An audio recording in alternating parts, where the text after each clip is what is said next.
होना पड़ेगा कि महिलाओं की, जब महिला ठान लेती है कि हमारा शोषण हुआ है, आगे आने वाली महिलाओं को भी हो जाएगा। कानून अपना लंबा टाइम ले लेगी, इसके कार्रवाई जल्दी करने के लिए हम सबको घर से बाहर निकलना पड़ेगा। अगर मैं राजस्थान छोड़ के दिल्ली आ सकती हूँ, तो राजस्थान हो, पंजाब हो, दिल्ली हो, सारी महिलाओं को महिला के सम्मान में, ना कि खिलाड़ियों के सम्मान में, खुद के सम्मान में, खुद की बेटियों के सम्मान में आगे आके इस लड़ाई को जितना जल्दी हो सके सफल बनाओ। धन्यवाद। बहुत बहुत धन्यवाद बहन जी, आप राजस्थान से हमारे बीच में पहुंची, समर्थन के लिए बार बार धन्यवाद है।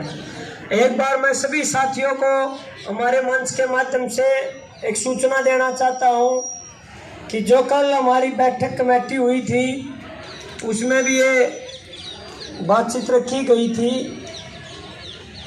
कि यहाँ पर जैसे कि 5 बज जाते हैं उसके बाद में तो माइक बंद हो जाता है, क्योंकि ये रूल रेगुलेशन है।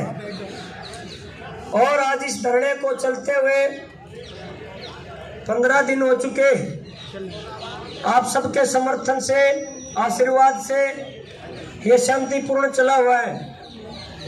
और 5 बजे के बाद में जैसे ये हमारी नेशनल मीडिया है, जो आई कार्ड वगैरह है, जिन हमारे मीडिया वाले साथियों के पास में ये निर्णय हुआ था कि उनको तो अलाव रखा जाएगा, और जितने वैसे आए हुए हैं कि भाई उनका आइडेंटिटी नहीं है, वो बेकार में जो कुछ अफवाहें फैलाने का काम करते हैं, तो उनको जो फैसला हुआ था कमेटी के माध्यम से और पुलिस प्रशासन के माध्यम से ये निर्णय लिया गया था कि शाम को 5 बजे के बाद। ये निर्णय क्यों लिया गया था, एक बार मैं भी इसको थोड़ा डिटेल में बता दूं, क्योंकि हमारे ये जितने प्लेयर हैं यहाँ पर धरने पर बैठे हैं, लगातार इनको आज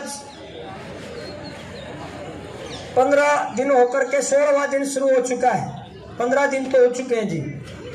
रात को लगभग 11 से 12 बजे तक सोने का मौका मिलता है, और उसके बाद में 6 बजे फिर उठ जाते हैं, प्रैक्टिस करनी पड़ती है, फिर दिन में आप सभी के बीच में होते हैं। और पिछले 2 दिन से तो आप देख ही रहे हैं कि पूरे जत्थे के जत्थे आते हैं किसानों के। आज भी लगभग आप जो सुबह से बैठे हैं देखा होगा कितने लंबे लंबे जत्थे थे किसानों के। तो सारा दिन आपके बीच में रह करके एक सबसे आपसे आशीर्वाद और सहयोग की उम्मीद है। क्या आप हमारे इस कार्य में सहयोग दोगे या नहीं दोगे, जो निर्णय ले रखा है? हाथ उठा करके समर्थन है सभी का जी। अभी आपके बीच में जाखड़ साहब से चाहूंगा कि वो आए और अपने विचार दें। एक बार मेरे साथ आवाज देंगे, इनकलाब इनकलाब।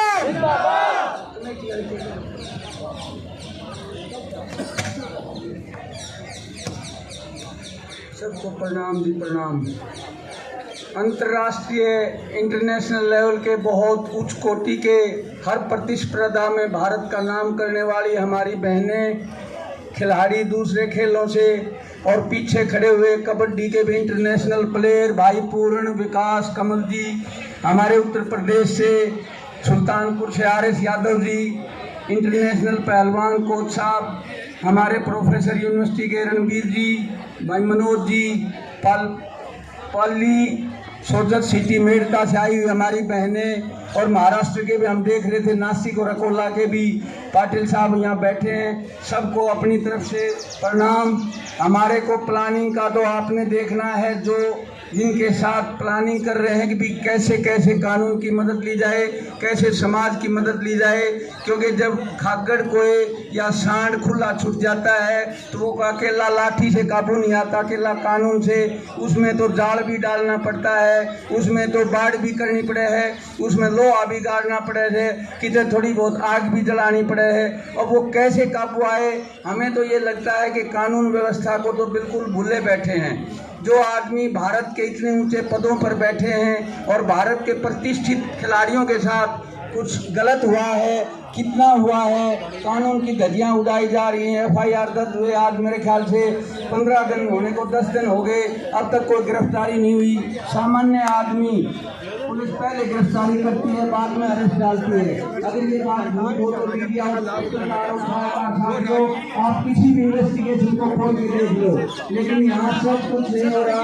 हमारे पास जो कुछ है अपने देश के खिलाड़ियों के लिए हम मुसाफिर करने के लिए तैयार हैं। हमारे को एक आवाज पे हम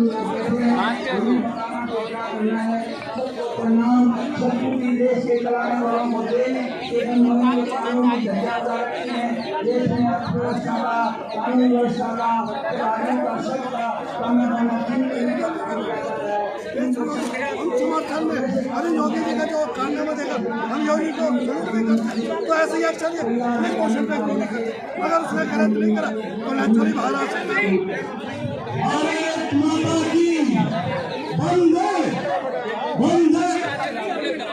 चलो आप साथ में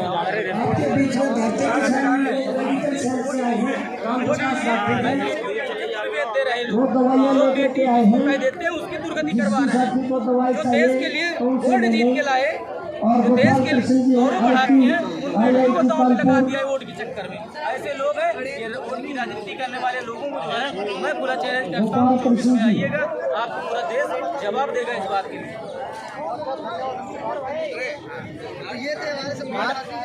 मैडम 15 दिनों से ये पहलवान जो यहाँ बैठी है 15 दिन से और समय मांग किया गया है, क्या कहना चाहिए? यहाँ पे बोल रहे हैं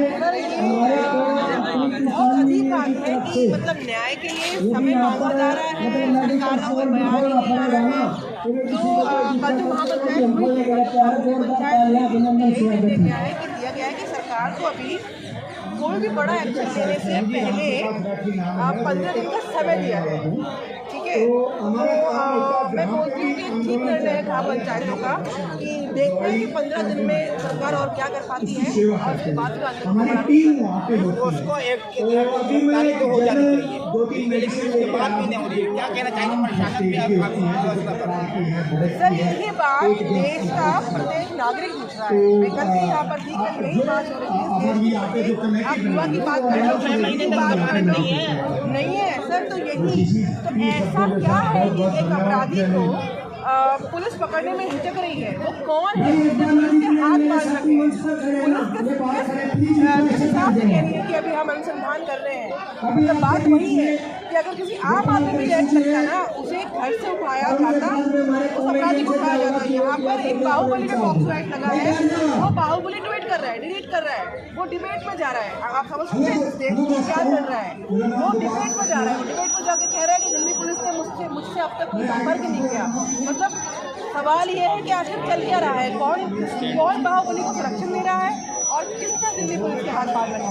मैडम तो कह रहे हैं कि किसी भी खिलाड़ी को अकेले में आप बात कर लीजिए, कोई भी अगर एक मेरे खिलाफ अगर कोई कह दिया तो भी मैं मुझे जेल में डाल दूँगा। सर ये बात वो व्यक्ति कह रहा है जिसके ऊपर 50 से ज़्यादा मुकदमे दर्ज हैं। मैडम आप तो वीडियो बना करके कहा जा वो रहा है। वीडियो देख लिया, पूरे देश में देखा है, ठीक है। वो वीडियो मैंने भी देखा है, आपने भी देखा है, बात मैंने भी सुनी है। ये बात वो ऐसे व्यक्ति कह रहा है जिसके ऊपर 50 से ज़्यादा 50+ 84 ऐसा व्यक्ति खेल संगठन का मुखिया है। मतलब आप समझ रहे हैं चल क्या रहा है? अब ये व्यक्ति आगे कह रहा है कि मैंने कुछ नहीं किया, तो मतलब बहुत सी बात है, मानने वाली बात है। मैडम इतना कुछ हो जाने के बाद, इतना संगीन इल्जाम लगने के बाद भी एक वीडियो बनाकर पूरे कॉन्फिडेंस के साथ कहा जा रहा है। जी सर वही मैं कह रही हूँ, बड़ी सोच समझ के मतलब उन्होंने वीडियो बनाया है, पहले भी बना के डिलीट कर दिया था। बाहर से आक्रमणकारी आए और उन्होंने हमारी संस्कृति को तहस कर दिया है ना। हमारे मंदिर तोड़ दिए, हमारा जो यूनिवर्सिटी था, विश्वविद्यालय था, नालंदा तक्षशिला, आप बस्ती में कौन ऐसा था जिसका नाम ले रहे हैं बार बार दीपेंद्र हुड्डा? उससे न 3 टर्म पहले इससे सरेंडर करवा, इससे रिक्वेस्ट करके न कह दिया था कि मुझे पढ़ने दो।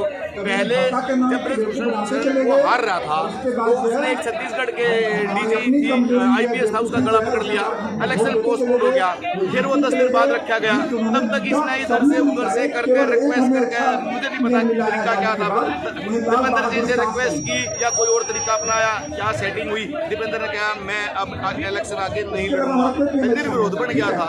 तो अब समाधान है, टाइम भी ये नहीं थी बात। और उसके बाद दीपेंद्र हमने कभी कुश्ती में नहीं देखा, परिवार का मैं बहुत ज्यादा नहीं जानता, जो कुश्ती में कभी आता ही नहीं, उसका क्या इंटरेस्ट होगा। तो सर आपको क्या लगता है कि पहलवानों का जो है राजनीतिक नहीं चाहते हो ना आप लोग, तो कैसे कर एक राजनीतिक पार्टी बनाने की आवश्यकता है हो ना। और मेरा तो विश्वास कर सकते हो ना, मुझे पैसा का शौक होता मैं अमेरिका में 80 लाख साल का 6.5 लाख पर मंथ का जॉब छोड़ के यहाँ तो नहीं आता ना पैसा कमाने के लिए, वहीं वहीं रह जाता ना मैं। तुम मुझे भी विश्वास कर सकते हो, एक मौका तो मेरा बनता है ना, एक मौका, एक बार मुझे भी PM बना दो, एक मौका मुझे भी दे दो। भारत माता की, भारत माता की, भारत माता की। और मैं बताता हूँ, ठीक है, मैं बताता हूँ कि देखो हम अमेरिका से भी ज्यादा आगे निकल जाएंगे, हम फिर नंबर 1 पा सकते हैं। राजनीति में हमारे जैसे निस्वार्थ लोग को आप PM बना दो एक बार, ठीक है, हम अमेरिका से निकल जाते हैं। मैं आपको बताता हूँ 5 साल, केवल 5 साल में जो है हम सारी भ्रष्टाचार, गुंडागर्दी, अपराध, चाहे महिलाओं के खिलाफ हो, बच्चे खिलाफ, सब खत्म कर सकते हैं। और कैसे खत्म कर सकते हैं वो मैं बताता हूँ, ठीक है।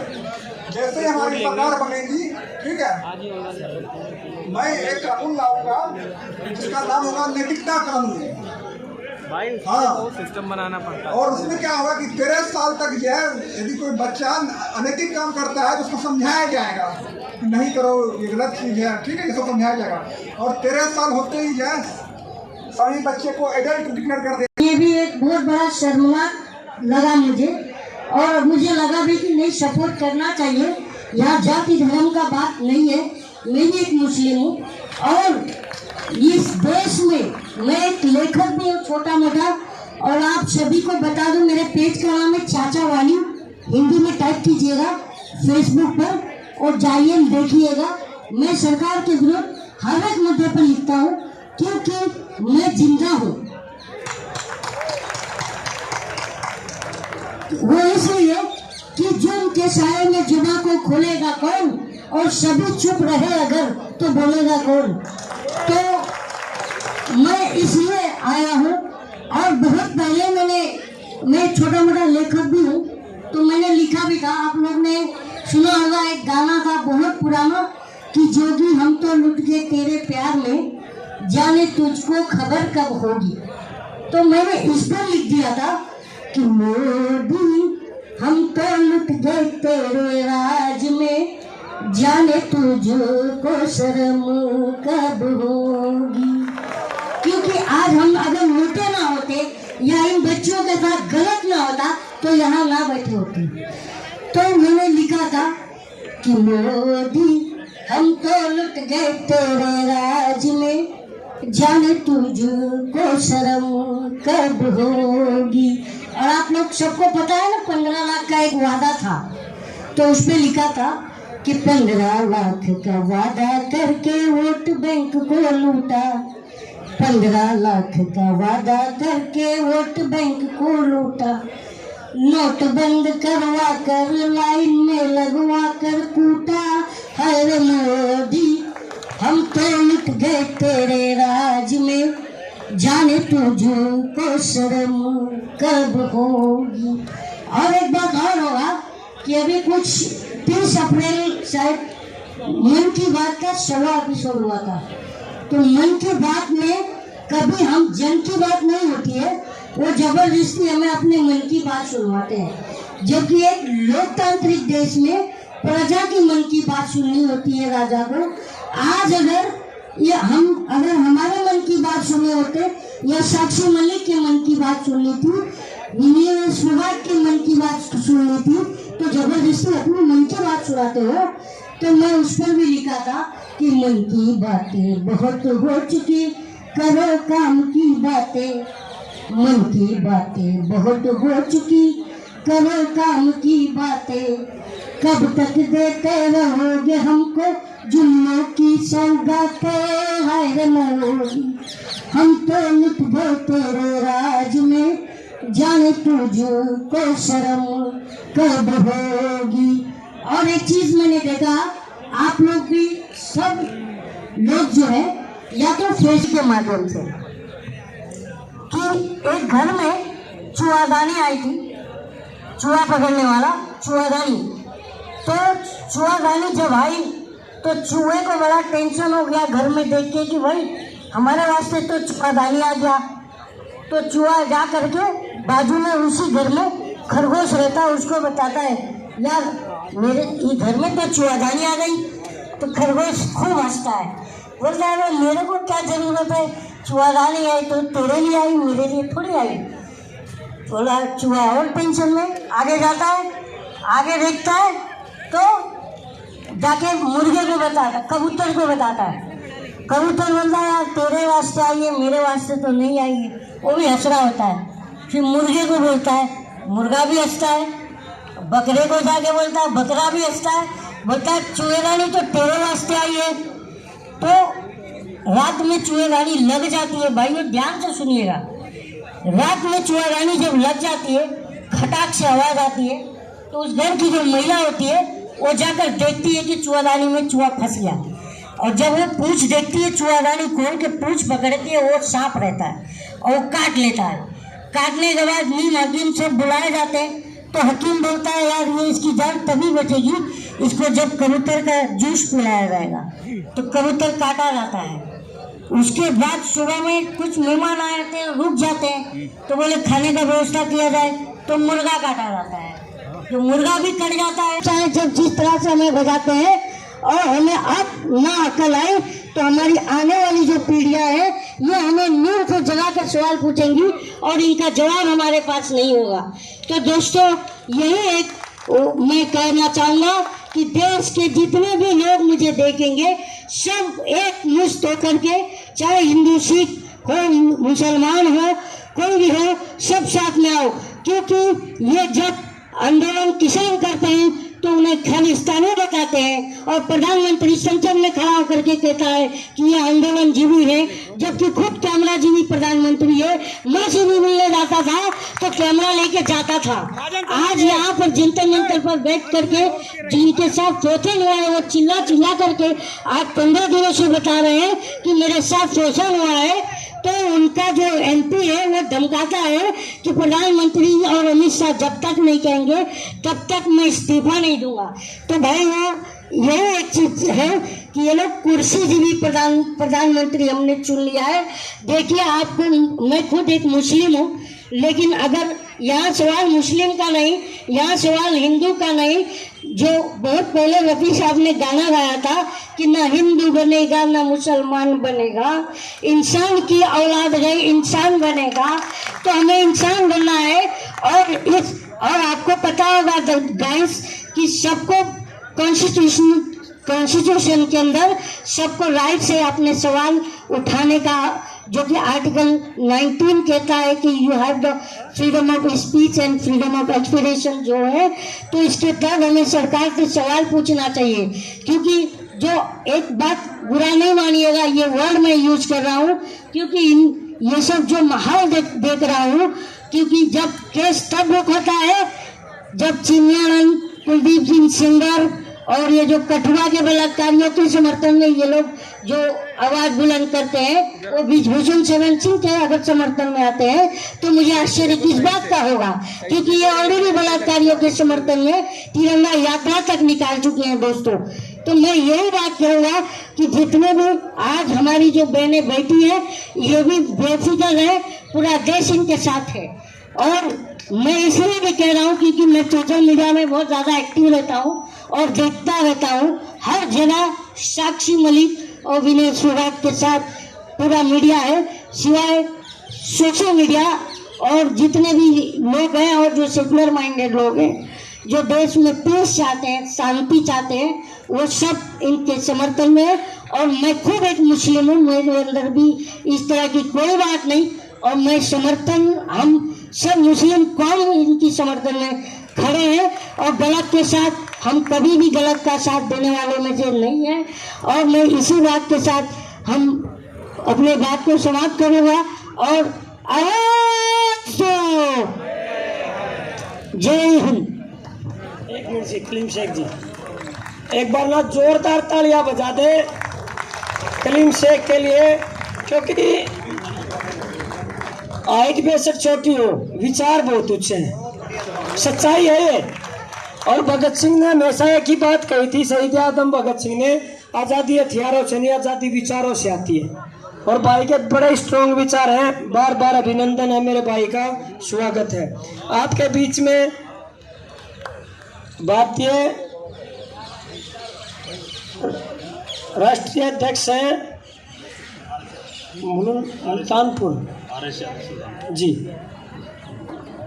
और एक साथी विशेष ध्यान दे भाई, जो मैंने अभी बताया था 5 बजे के बाद में मेरे सुरक्षाकर्मी भी साथ दे, जो हमारा कल फैसला हुआ था आपस में कि जिनके पास कार्ड वगैरह होगा आई कार्ड, क्योंकि उनको एक सिक्योरिटी पर्पज से उनको बोला गया था ये बात।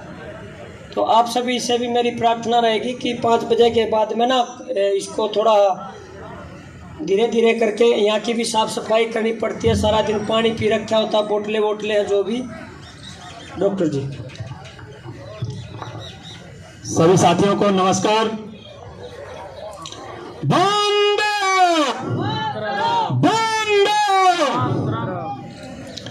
सभी साथियों को क्रांतिकारी जय भीम, जय भारत।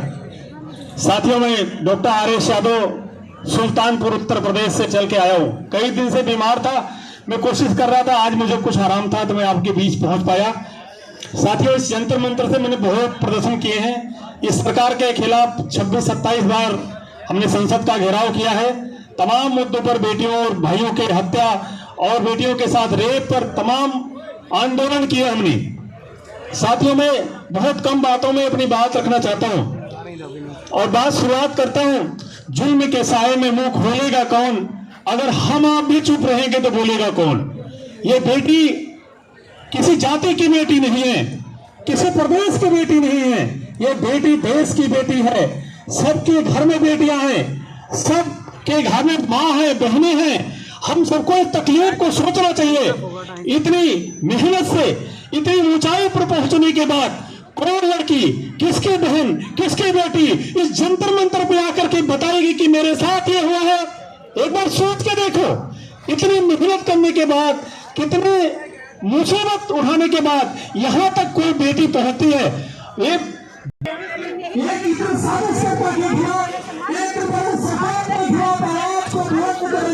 हम सबको साथ देना चाहिए।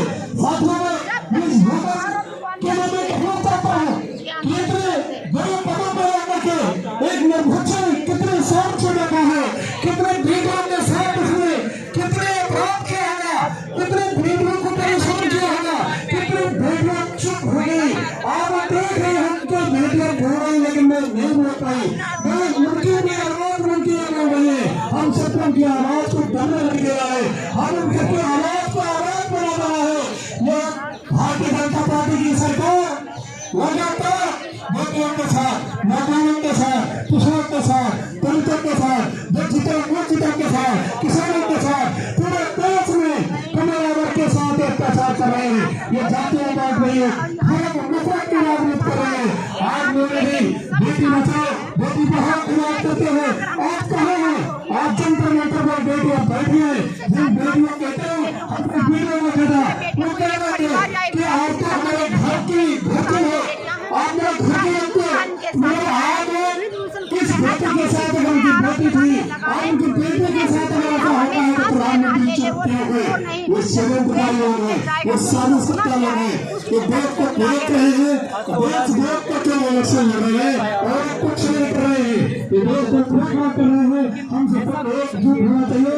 मैं हम सबसे हाथ जोड़ के अपील करता हूँ कि लड़ाई हम सबकी है, किसी हरियाणा की नहीं है, किसी उत्तर प्रदेश की नहीं है, पंजाब की नहीं है, ये पूरे भारत को जनमन की लड़ाई है।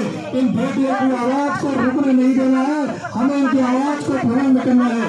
वो साजिश करता है आंदोलन तो हम 5 जितने मिनट में खत्म करते हैं। लोग हैं वो पूरे देश में आपके साथ खड़े हैं, जहाँ रहे देखो तो आपके बीच में आ पा रहे, लेकिन वो सोशल मीडिया पे कई चेक करा है तो पूरे भारत के अंदर दुनिया के कोने कोने में भारत जा रहा है उन बेटियों के साथ खड़ा है सोशल मीडिया पे कमेंट के माध्यम से और लगातार वीडियो के माध्यम से लोग आपके साथ जुड़ रहे हैं।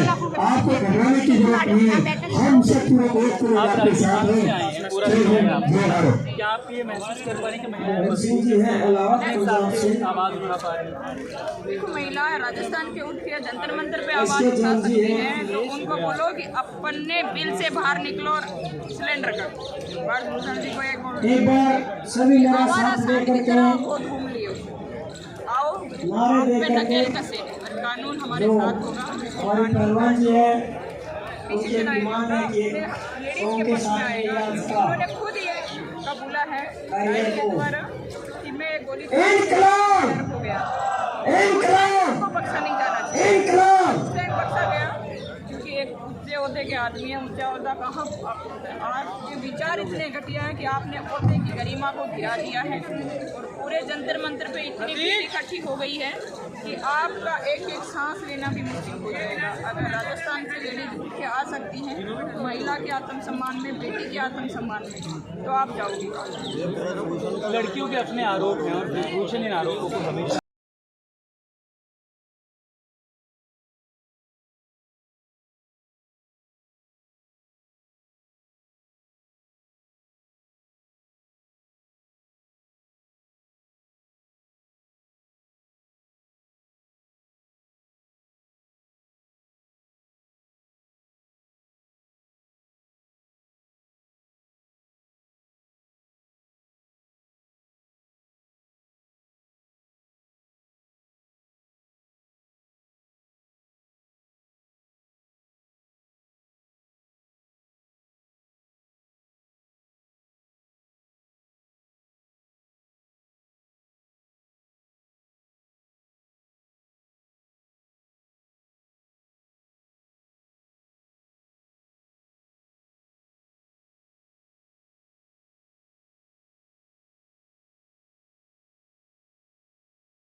आम आदमी हमारा भारतीय ये सोचता है कि अरे मैं कहाँ पैदा हो गया, यहाँ पैदा हो गया, वहाँ पैदा हो गया।